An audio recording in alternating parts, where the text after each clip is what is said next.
Assalamualaikum warahmatullahi wabarakatuh.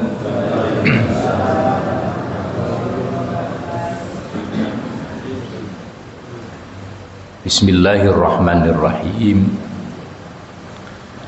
Alhamdulillahilladzi ahsanal khuluqa li rasulinal karim. Nahmaduhu qad hamdihi wa nashkuruhu qad syukrihi.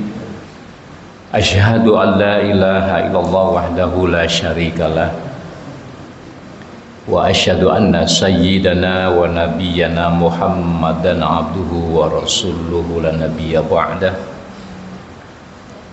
Allahumma shalli wa sallim wa barik ala sayyidina Muhammadin wa ala alihi wa sahbihi ajmain, amma ba'du. Faqad qala Allah ta'ala fi kitabihil karim, a'udzu billahi minasyaitonir rajim. Bismillahirrahmanirrahim. Man 'amila shalihan min dzakarin aw unsa wa huwa mu'minun falanuhyiyanahu hayatan thayyibatan wa lanajziyannahum ajrahum bi ahsani ma kanu ya'malun. Shadaqallahul 'azim wa shadaqa rasuluhu habibul karim.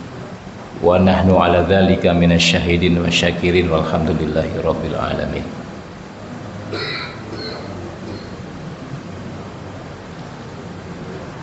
Hadratul mukarramin, para alimil ulama, para asatid, jemaah, bapak-bapak dan ibu-ibu yang saya hormati, Ketua Mushola Al-Musaddiq Bapak Haji Suwoto, yang saya hormati Bapak Haji Sukron, Bapak Wahwan, Bapak Anjar, dan bapak-bapak serta ibu-ibu yang hadir di kesempatan pagi hari ini.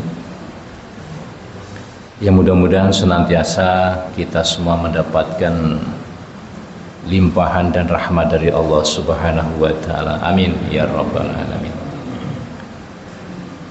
Puji dan syukur marilah sama-sama kita panjatkan kehadirat Allah Subhanahu wa Ta'ala yang telah melimpahkan kepada kita dengan berbagai nikmat dan karunia-Nya, sehingga di kesempatan pagi hari ini kita bisa bersama-sama berkumpul dan bermuajahah dalam rangka untuk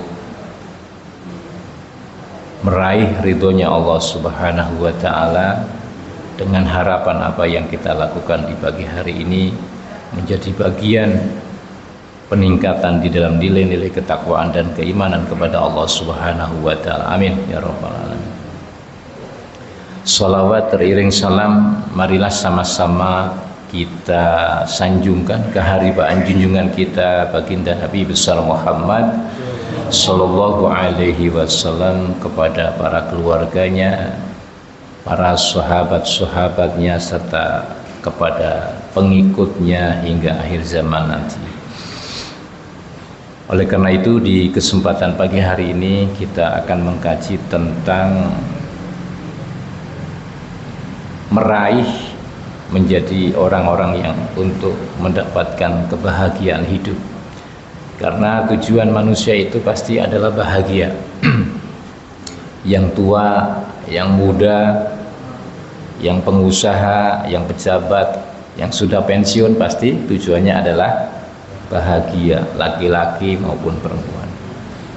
Karena kebahagiaan ini bisa kita ciptakan, bisa kita raih ketika ada upaya-upaya yang memang kita lakukan. Sebab tidak ada satu hasil apapun kecuali sesuatu itu harus kita perjuangkan.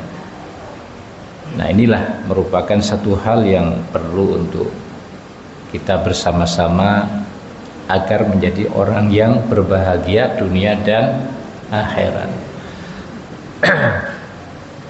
Nah, sering bapak-bapak dan kita semua di dalam kalimat-kalimat doa kita, yaitu dengan membacakan doa yang tidak asing lagi bagi kita, adalah Rabbana atina fid dunya hasanah wa fil akhirati hasanah wa qina adzabannar. Rabbana atina fid dunya hasanah, ya Allah berikanlah kami kebaikan di dunia ini. Artinya apa-apa yang kita harapkan dunia ini menjadi salah satu sumber kebahagiaan kita. Wa fil akhirati hasanah, dan berikanlah kami juga kebahagiaan di akhirat. Jadi kalau doa ini perlu adanya perjuangan bagi kita, ibu dan bapak, bagaimana supaya bisa meraih kebahagiaan yang akan kita nikmatin baik di dunia dan di akhirat. Ada kalanya orang yang hanya akan mendapatkan kebahagiaan di dunia saja, tetapi dia tidak mendapatkan kebahagiaan di akhirat. Sedangkan Islam mengajarkan dua-duanya. Bagaimana kita menjadi orang-orang yang bisa bahagia dunia dan bahagia akhirat. Karena dunia ini diciptakan oleh Allah adalah untuk manusia, agar manusia itu bisa menggali apa-apa yang ada di alam semesta ini. Tetapi jangan juga lupa bahwasanya kehidupan di dunia ini bersifat sementara. Hidupnya itu tidak abadi, Pak. Paling 60 tahun, 70 tahun, ya, 80 tahun itu yang bisa kita gali di dunia ini, atau ada yang 90 tahun. Tetapi kehidupan akhirat itu adalah kehidupan yang abadi, kehidupan yang kekal, kehidupan yang tidak ada ujungnya. Maka inilah yang perlu untuk kita raih agar kita menjadi orang-orang yang mendapatkan keselamatan minad dunya ilal akhirah. Wa qina adzabannar, dan bebaskanlah ya Allah kami dari api neraka. Nah, orang-orang yang ingin bahagia, maka jangan pernah untuk meninggalkan yang namanya amal soleh. Apa itu amal soleh, Pak? Amal perbuatan yang baik, perbuatan yang diridhoi oleh Allah Subhanahu wa Ta'ala. Karena di dalam surah An-Nahl Allah Subhanahu wa Ta'ala berfirman, man amila sholihan min dzakarin aw unsa, barang siapa yang beramal soleh, ya, min dzakarin aw unsa, dari laki-laki maupun dari perempuan. Jadi kedudukan untuk beramal itu tidak ada perbedaan, baik laki-laki maupun perempuan, karena derajat dan kedudukan berkaitan penghambaan dan ketakwaan di hadapan Allah semuanya adalah sama.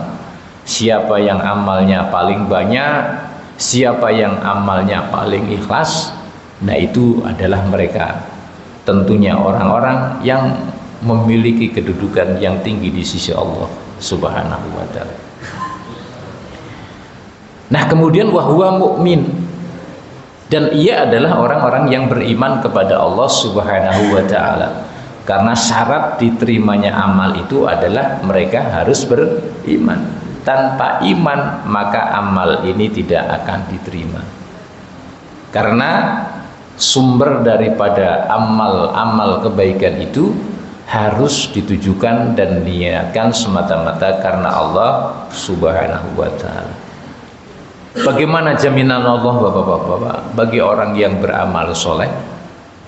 Maka Allah akan menjamin, falanuhyiyannahu hawayatan thayyibatan, maka akan kami berikan kehidupan thayyibah yang bagus.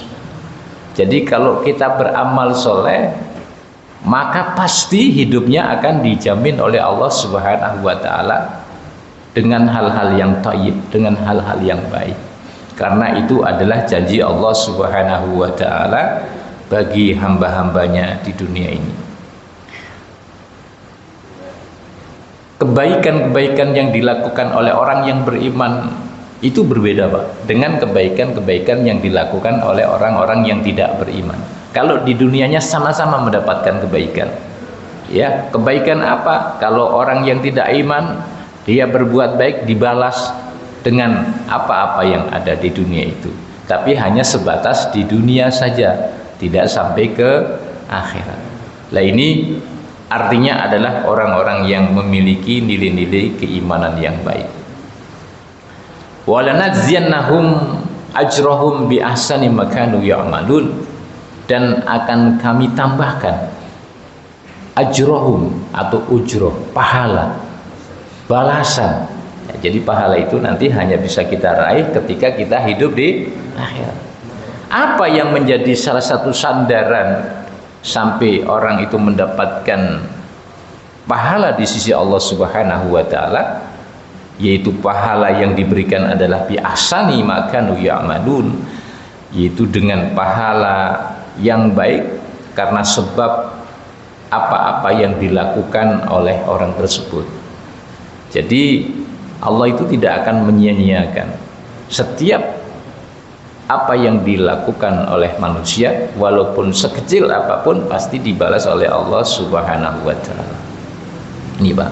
Jadi kita harus memposisikan menjadi orang-orang yang selalu beramal soleh, ya.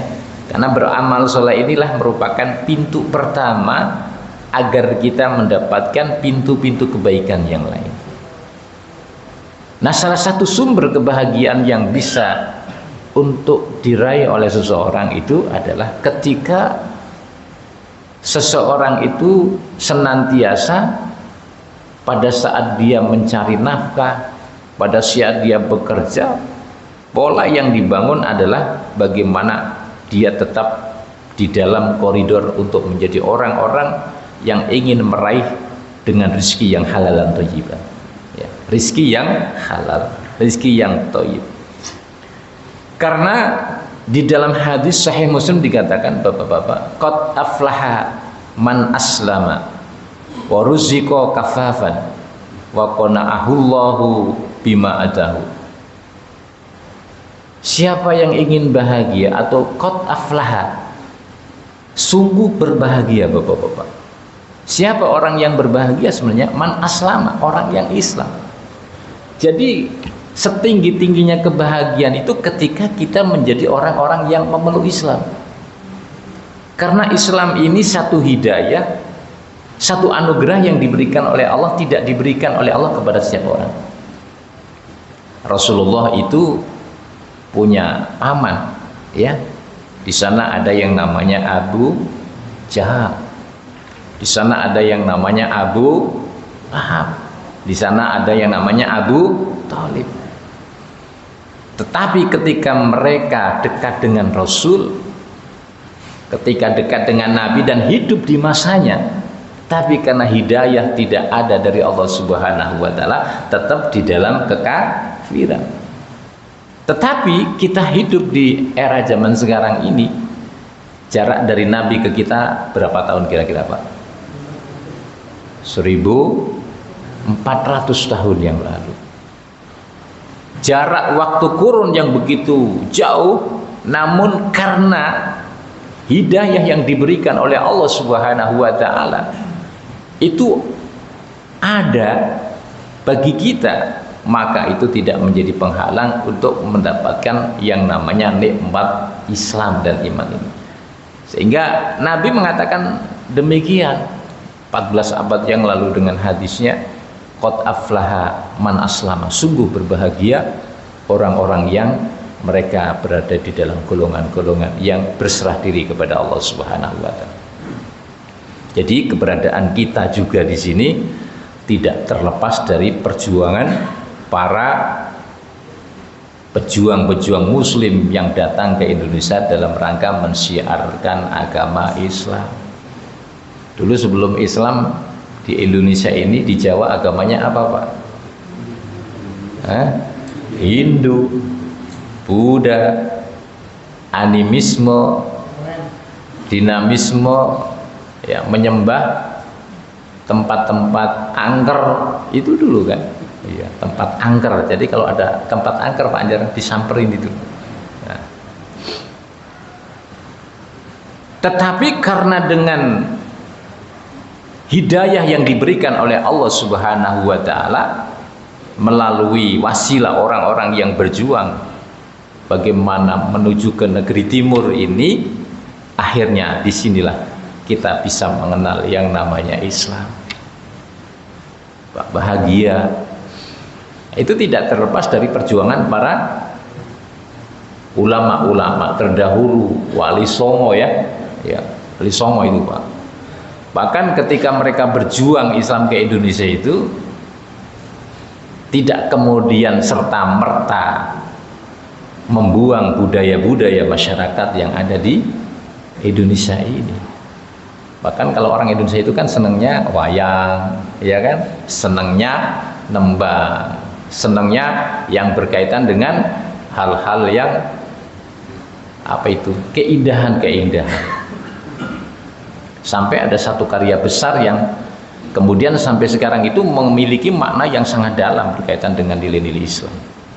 Itu ada yang namanya lir ilir itu Pak. Lir ilir itu kan bagaimana perjuangan untuk membuka pintu animisme, membuka pintu dinamisme, bagaimana mereka bisa meninggalkan itu, yaitu dengan mengenal serta untuk melaksanakan ajaran Islam yang terdiri dari 5 rukun, ya kan?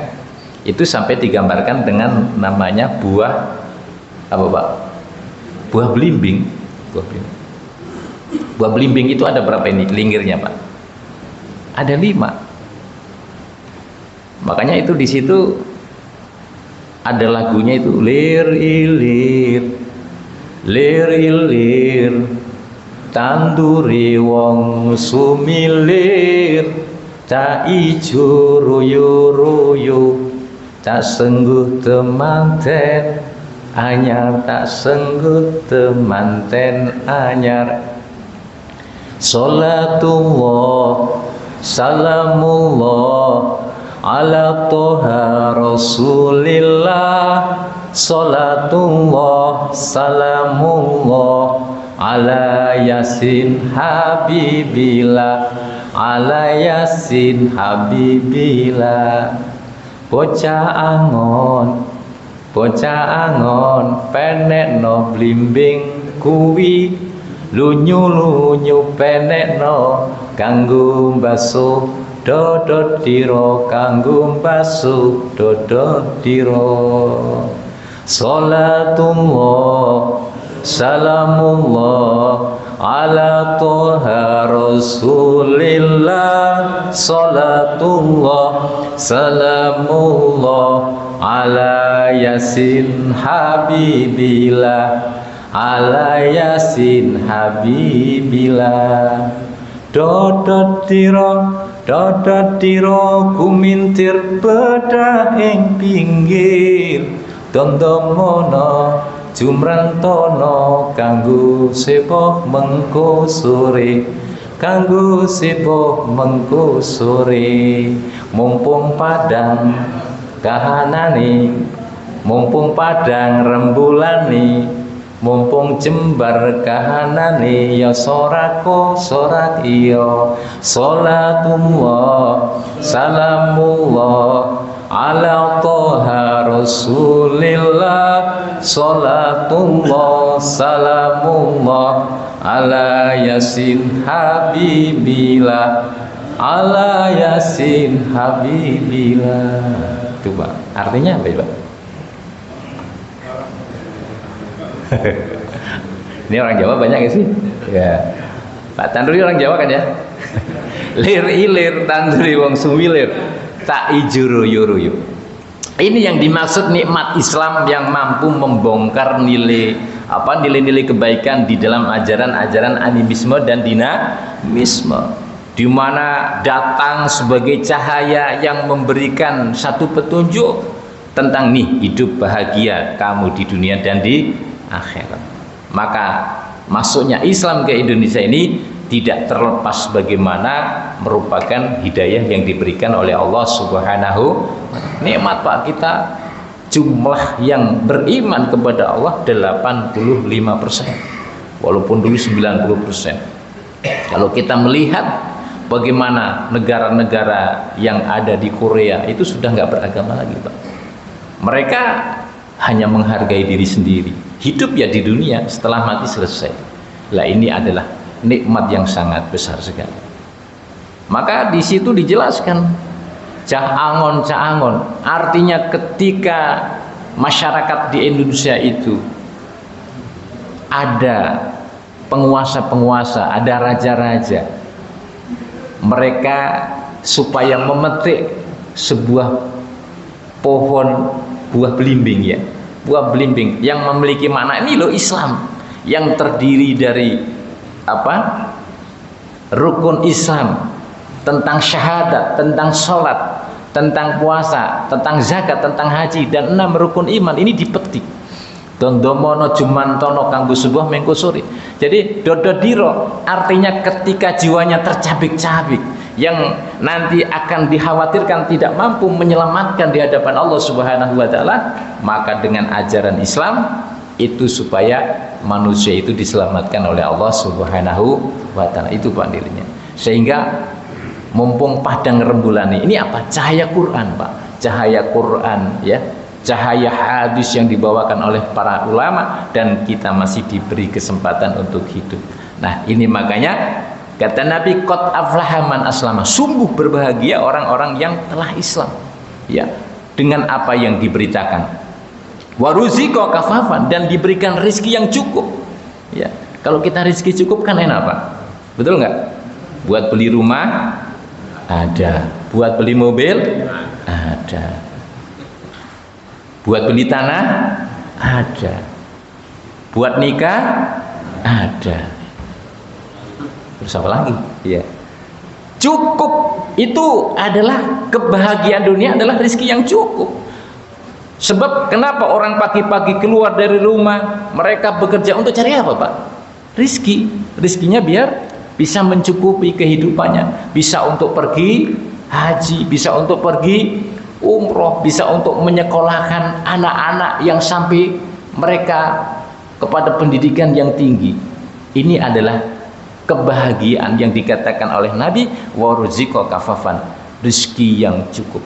Tetapi ingat, wa qana'ahullahu bima atahu, dan harus kita qanaah. Itu jadi kunci kebahagiaan hati kita, harus qanaah. Qanaah itu apa ya, Pak? Banjar qanaah apa itu? Ya, merasa cukup, ya. Pak Sukron merasa cukup gitu kan. Jadi apa yang diberikan oleh Allah kepada kita, kita harus merasa cukup, Pak. Ya. Apalagi tanahnya hektaran, wah, lebih dari cukup. Perusahaannya di mana-mana, pensiunnya banyak, ya Pak ya. Usaha kita banyak, atau apa yang diberikan oleh Allah dengan apa yang bisa kita nikmatin. Ini qanaahullah. Kita qanaah bima atahu, apa yang diberikan oleh Allah Subhanahu wa taala. Itu bahagia, Pak. Kalau kita sudah merasa cukup dengan apa yang diberikan oleh Allah, maka itu adalah sumber kebahagiaan kita di hadapan Allah Subhanahu wa taala. Maka harus qanaah, ya Bu ya. Dikasih belanja 1 juta, alhamdulillah. Dikasih belanja 2 juta, alhamdulillah. Dibelikan baju setiap minggu, alhamdulillah. Ada yang begitu? Ada, Pak. Serah. Iya. Jadi qanaah itu adalah kelapangan hati untuk menerima apa-apa yang ada. Tapi kalau orang hatinya sempit, Pak, ya, dikasih kurang melulu, ya, itu kayak pintu nutup melulu, Pak. Tapi kita harus jembar segala sesuatu yang kita miliki dengan mengucapkan alhamdulillah. Gitu. Ya, punya sepeda motor, alhamdulillah. Punya sepeda ondal, alhamdulillah. Punya Mercy, alhamdulillah. Punya mobil Karimun, alhamdulillah. Mobil siapa itu, Pak? Itu apa ya? Bersyukur. Jadi apa? Qanaah. Kalau hati kita sudah qanaah, apa? Bahagia. Kita selalu senyum, ya. Nah, itu Bapak-bapak yang dirahmati oleh Allah Subhanahu wa taala. Nah, orang yang qanaah itu orang yang seperti apa, Pak? Ini yang perlu kita kaji. Jadi orang yang qanaah itu enggak membanding-bandingkan. Jadi tidak melihat sesuatu itu dari kacamata yang lain. Tetapi orang yang qanaah itu satu yang harus bisa menciptakan hati yang qanaah, unzuru ila man asfala minkum. Lihatlah orang yang ada di bawahmu, ya. Kalau kita melihat, oh ternyata masih banyak juga ya orang-orang yang tidak seberuntung kita misalnya. Itu yang harus ditanamkan sehingga di dalam hati kita itu tidak merasa kurang. Kalau kita melihat orang-orang yang masih banyak ternyata mereka membutuhkan, dan ketika kita masih bisa membantu kepada orang lain, itulah merupakan salah satu bentuk-bentuk qanaah. Artinya apa?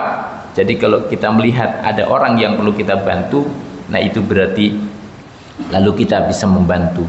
Maka disitulah unzuru ila man asfala minkum, lihatlah orang-orang yang memang mereka masih ada di bawah sana.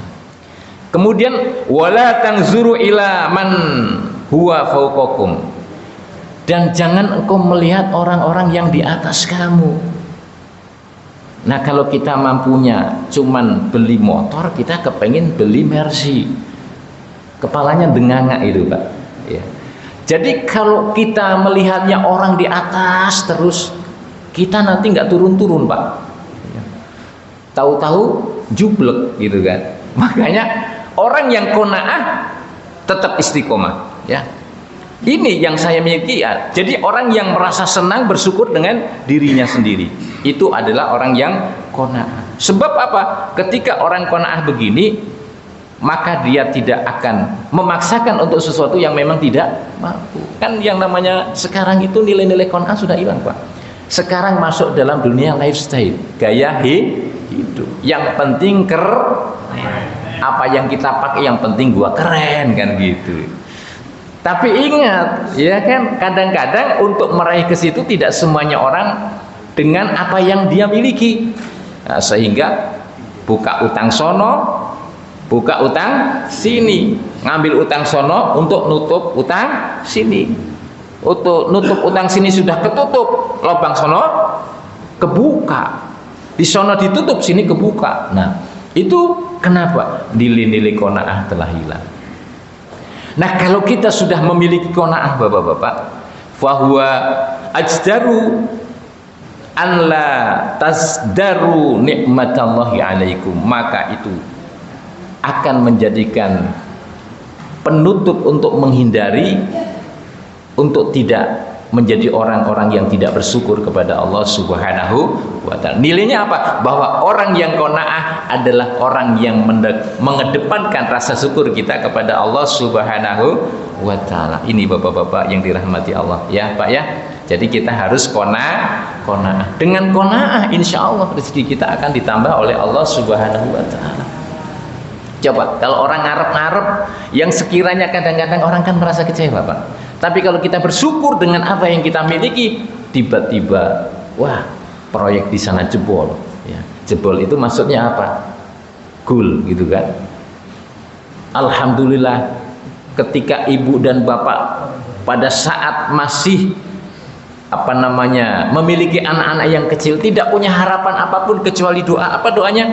Rabbana atina fid dunya hasanah wa fil akhirati hasanah wa qina adzabannar. Dengan doa-doa yang baik, anaknya tumbuh anak-anak yang soleh, berhasil semua itu Pak. Jadi jangan salah juga, ketika Rasulullah Shallallahu Alaihi Wasallam itu menjadi seorang nabi dan rasul, tidak terlepas dari doanya Nabi Ibrahim alaihi salam.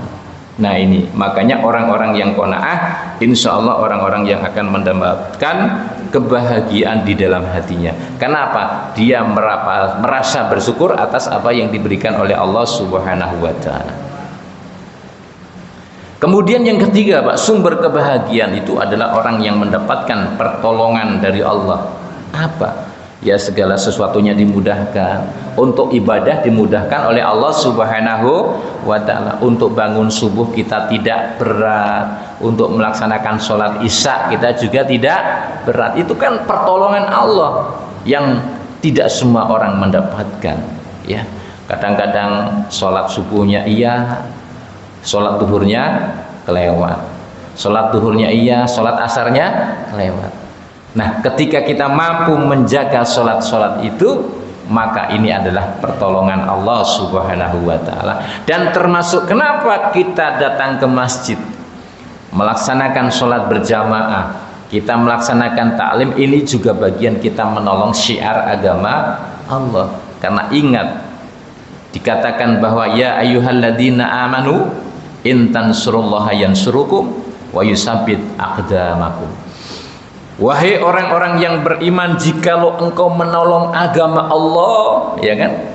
Ya, orang siapa yang menolong agama Allah? Orang yang mendirikan terhadap nilai-nilai ketuhanan. Maka yansurukum, Allah akan menolong. Jadi siapa yang ingin ditolong kepada Allah, jangan mengabaikan ibadah, jangan mengabaikan Al-Quran, jangan mengabaikan tentang sunnah-sunnah Rasulullah SAW. Dan harus kita tanamkan kecintaan kita kepada Allah dan Rasulnya. Karena dikatakan kul in kuntum tuhibbunallah fattabi'uni yuhibbukumullah wa yaghfir lakum dzunubakum. Siapa yang mencintai Allah, maka ikutilah aku. Yuhibbukumullah, pasti Allah akan mencintaimu. Wa yaghfir lakum dzunubakum, dan Allah akan mengampuni segala dosa-dosamu. Wa yusabbit aqdamakum, dan Allah akan menetapkan kedudukanmu. Allah akan menetapkan derajatmu. Apa derajatnya? Derajat orang-orang yang baik, Pak. Jadi orang yang menolong agama Allah, ya. Orang yang senantiasa membuka ruang-ruang untuk manusia itu bisa berbondong-bondong di dalam beribadah kepada Allah, itu juga merupakan bagian kita menolong agama Allah Subhanahu wa ta'ala. Termasuk supaya kita mendapatkan ketenangan dari Allah ini, Bapak-bapak, jangan sampai kita meninggalkan yang namanya Al-Quran, ya. Al-Quran ini bukan hanya sekedar dijadikan mas kawin, seperangkat alat sholat, ya. Tetapi Al-Quran kita amalkan, kita bacakan. Bahkan orang-orang yang mengamalkan Quran itu digambarkan oleh Nabi kita, Nabi besar Muhammad SAW, sebagaimana di dalam hadisnya dari Abi Musa al-Asy'ari radhiyallahu anhu, qala Rasulullah SAW, ini Pak, gambaran orang yang membaca Quran seperti apa.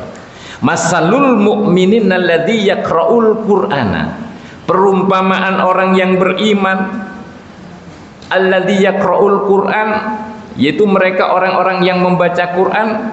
Masalul utrujah, seperti buah utrujah. Buah utrujah itu buat apa, Pak? Buah utrujah itu adalah rihaha thayyibun wa ta'muha thayyibun, buah yang baunya wangi, yang rasanya enak. Buah yang wangi baunya, yang enak rasanya buah apa? Buah apa, Pak? Duren. Duren wangi enggak? Duren. Enak enggak? Enak. Hah?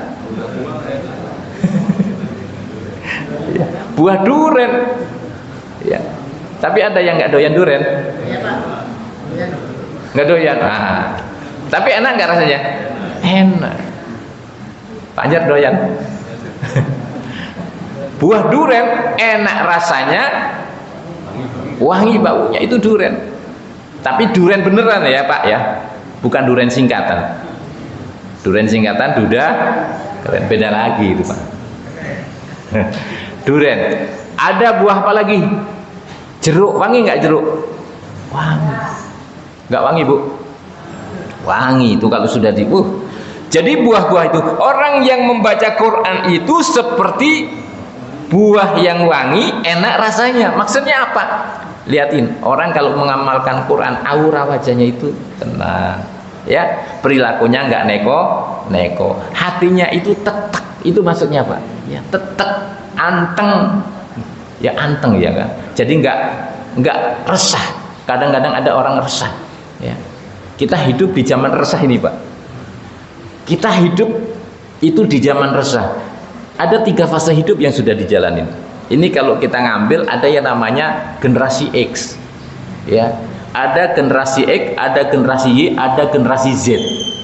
Generasi X itu, ini lihat, orang yang mereka lahir di tahun 1965. Ada yang lahir di 1965. Ada. Ibu ya. Ada yang sebelumnya. Oh banyak. Itu berarti zaman Perang Dunia Kedua. Masih zaman nuklir tuh, Pak. Jadi orang yang lahir di 1965 sampai dengan 1980 itu namanya generasi X. Jadi generasi X itu generasi yang luar biasa Pak, kalem-kalem, pakaiannya sopan, ya kan? Pakaiannya sopan, lagunya juga sopan-sopan. Zaman dulu kalau tahun 65 itu lagunya kan boneka cantik dari India, boleh dilirik, tak boleh dibawa. Tahun berapa itu? Ya tahun-tahun 70-an. Masih kalem, pakaiannya sopan. Itu namanya generasi X Pak. Mainannya juga masih gelindingan itu Pak ya. Mainannya masih kecil-kecil itu ya, buah-buah kecil itu. Nah ada generasi Y namanya, generasi yang mereka lahir di tahun 1980 sampai 1995. Ada generasi Y. Yang lahir tahun 1080 ada. Pak Anjar tahun berapa? 84, berarti generasi Y. Ya. Ini lagunya Obi Mesak nih. Ya. Malu aku malu pada semut merah yang berbaris di dinding menatapku curiga, dan selanjutnya itu generasi tahun 80, lagunya lagi melankolis. Itu sudah ada mulai teknologi itu Pak, ada telepon ya, telepon HP-nya juga yang gede-gede itu Pak ya, buat lempar anjing juga kabur itu pager Pak ya, itu zaman tahun generasi Y Pak ya. Ibu-ibu ini yang generasi Y itu pasti mengalami. Ada generasi Z ya, generasi Z itu ya generasi sekarang ini yang lahir tahun 1997 sampai tahun 2, semuanya serba digital ya, semua serba digital, belanja pakai HP ya kan, online semuanya sekarang. Mau ngabisin duit bisa nggak di tempat tidur? Bisa, tinggal pencet-pencet, wah, belanja datang itu. Iya, itu makanya Tanah Abang sekarang sepi gara-gara dibuka TikTok Shop. Orang belanjanya pada online, tahu-tahu duit belanja habis itu kan. Belanja apa aja itu sekarang gampang, beli makanan online ya, cuman baru bisa dilayanin online. HP itu belum bisa mengeluarkan makan Pak. Nah itu sekarang generasi digital. Nah, ini yang harus hati-hati Pak. Nah oleh sebab itu jangan sampai itu kemudian merusak nilai-nilai keagamaan kita ya. Kita harus tetap menjadi orang-orang yang mengamalkan apa yang telah diajarkan oleh Nabi kita, Nabi besar Muhammad Shallallahu Alaihi Wasallam. Itu Pak. Jadi orang Muslim yang selalu mengamalkan Quran itu seperti buah udrujah. Ya Pak ya. Ini dalam mengamalkan Quran, kita baca Quran, habis maghrib kita baca Yasin, habis sisa kita baca surah Al-Waqiah, terus dan terus ya, sampai kalau perlu kita menghatamkan Quran. Nah, masalul mu'minin alladzi la yaqra'ul Qur'an kamasali tamra. Perumpamaan orang mukmin tapi nggak pernah membaca Quran. Ada nggak orang mukmin yang nggak baca Quran? Oh banyak ya, banyak. Tapi masih mending kamasali tamra, seperti buah kurma, seperti buah salak. Buah salak bau nggak? Enggak wangi, la rihalaha wa ta'muha khulbun, tidak bau wangi tapi rasanya enak. Nah itu buah salak, buah kurma. Tapi kita kepengen menjadi buah yang wangi dan enak, atau kita hanya kepengen buah yang enggak wangi tapi enak? Ya kita harus meningkat, maka kita mengamalkan Quran ini Bapak-bapak. Jadi itu termasuk orang-orang yang menolong agama Allah. Nah kemudian yang keempat adalah orang yang meraih hidup yang bahagia adalah orang yang bisa menikmati manisnya ibadah kita kepada Allah Subhanahu wa ta'ala. Salasun man kunna fihi wajada halawatal iman.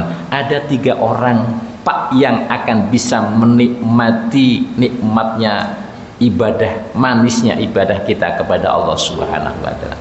Siapa di antara golongan 3 itu? Yang pertama adalah ayyakunallaha wa rasulahu ahabba ilaihi mimma siwahima. Bagaimana menjadikan Allah dan Rasulnya lebih kita cintai dibandingkan yang lain ya. Kalau kita cinta kepada orang lain, kita cinta kepada istri semata-mata karena pancaran cinta kita kepada Allah dan Rasul. Kalau kita tidak terlalu cinta, kalau kita cinta kepada istri bukan sandarannya, itu di saat marah pasti kita ikut marah, iya kan? Tetapi seorang suami itu dididik untuk bersabar, ya.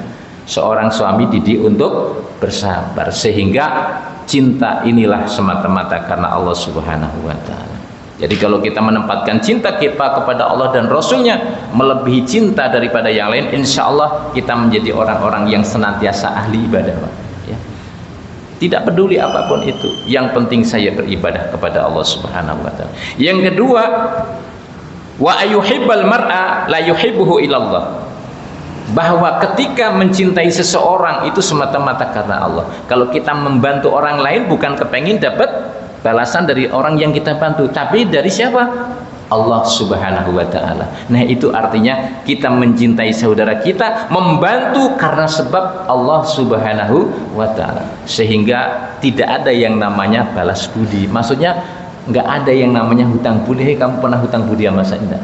Tapi kenapa? Karena Allah lah yang nanti akan membahasnya. Yang ketiga, orang yang bisa menikmati manisnya ibadah adalah wa ayyakrahu ayyauda fil kufri kama yakrahu ayyubdaf finnari. Jadi orang yang berbahagia di dalam ibadah itu adalah mereka orang-orang yang mampu meninggalkan terhadap kekufuran, dan dia tidak senang kalau kembali kepada kekufuran lagi, sebagaimana dia tidak senang ketika dimasukkan di dalam nerakanya Allah Subhanahu wa ta'ala. Pak, ini orang yang manis di dalam beribadah kepada Allah. Kita cinta kita kepada Allah ketika kita mencintai orang lain karena semata-mata Allah Subhanahu wa ta'ala, dan di saat kita sudah menjadi orang yang baik bertobat kepada Allah, benci kalau kita kembali kepada kekufuran, sebagaimana bencinya seseorang yang dimasukkan di dalam api neraka. Bapak-bapak dan ibu-ibu sekalian yang dirahmati Allah Subhanahu wa ta'ala, mungkin ini sebagai sumber kebahagiaan ibu dan bapak, ya. Mudah-mudahan kita menjadi orang-orang yang qanaah, ya, bersyukur atas apa yang diberikan oleh Allah Subhanahu wa ta'ala, tidak terlalu banyak melihat ke atas, tetapi kita senantiasa harus bersyukur karena diberikan oleh Allah sesuatu yang baik. Kemudian kita agar senantiasa menghidupkan masjid, ya, menghidupkan agama Allah, menghidupkan Al-Quran, sehingga kebahagiaan ini akan menjadi kebahagiaan yang hakiki. Ibu dan bapak yang dirahmati Allah, mari kita tutup dengan doa sebelumnya. Kita sama-sama untuk membaca istighfar, mudah-mudahan kita mendapatkan pengampunan dari Allah Subhanahu wa ta'ala. Amin. Astaghfirullah Rabbal baraya, astaghfirullah minal khataya, astaghfirullah Rabbal baraya, astaghfirullah minal khataya, Rabbi zidni ilman nafi'a wa wafiqni amalan maqbulan wa wahabli rizqan halalan wa tub alayya taubatan nasuha, wa tub alayya taubatan nasuha, astaghfirullah Rabbal baraya, astaghfirullah minal khataya, astaghfirullah Rabbal baraya, astaghfirullah minal khataya, Rabbi zidni ilman nafi'a wa wafiqni amalan maqbulan wa wahabli rizqan halalan wa tub alayya taubatan nasuha, wa tub alayya taubatan nasuha, wa fani karim astaghfirullah. Allahumma shalli ala sayyidina Muhammadin fil awwalin wal akhirin wa barik wa radhiyallahu tabaraka wa ta'ala an sahadatina sabi rasulillahi ajmain. Bismillahirrahmanirrahim. Alhamdulillahirabbil alamin hamdan na'imin hamda syakirin hamda yuafi ni'amahu wa yukafi mazidah. Ya rabbana wa lakal hamdu kama yanbaghi li jalali wajhikal karim wa 'azimi sultani. Allahumma shalli ala sayyidina Muhammadin salatan tunjina biha min jamil ahwali wal afat wa taqdilana biha min jami'il hajat wa tutahhiruna biha min jami'i sayyi'at wa tarfa'na ya Allah indaka 'ala darajat wa tuballighuna bi aqsal ghayat min jamil khairati fil hayati wa badal mamat innaka 'ala kulli syai'in qadir.